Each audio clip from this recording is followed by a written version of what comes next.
Đó là hết hả? Không chị học. Không à? Không chị học.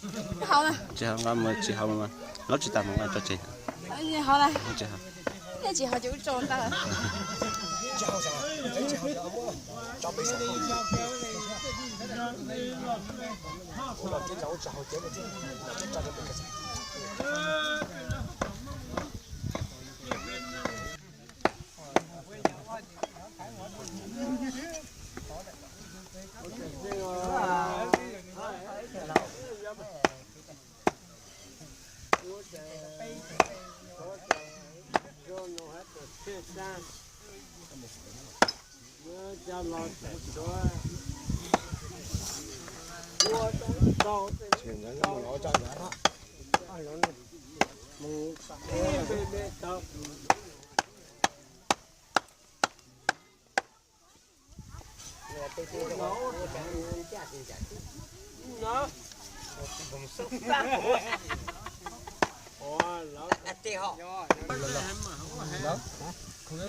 Cho lại cơ thể nó mà hay là tờ.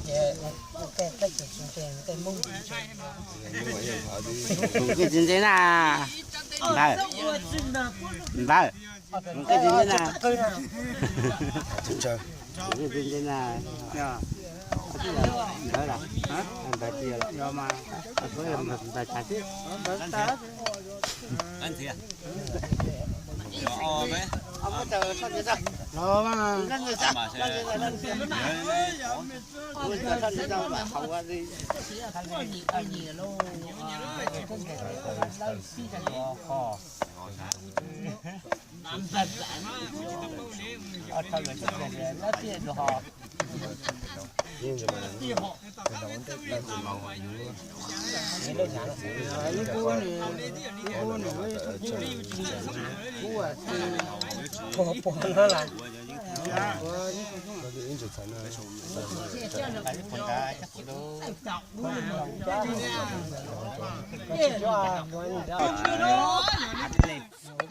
Chết tôi kín nữa. Tôi kia tao chỉ có này.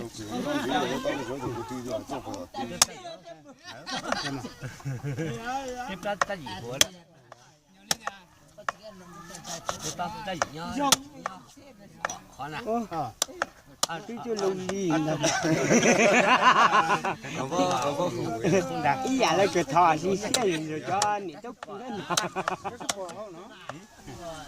Cho ta sẽ qua mà ta qua mà.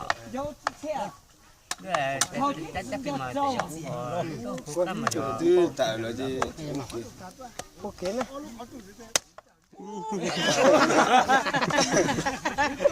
Đánh sau này. Đánh sau thôi mà. Như nhện lồng nữa. Chuột sát rồi, bớt đi. Nhớ nhưng mà chụp bớt chung cái tỏ chuột xé nè.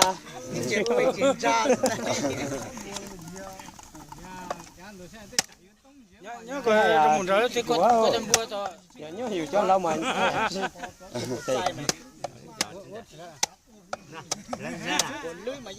Là vào, là vào.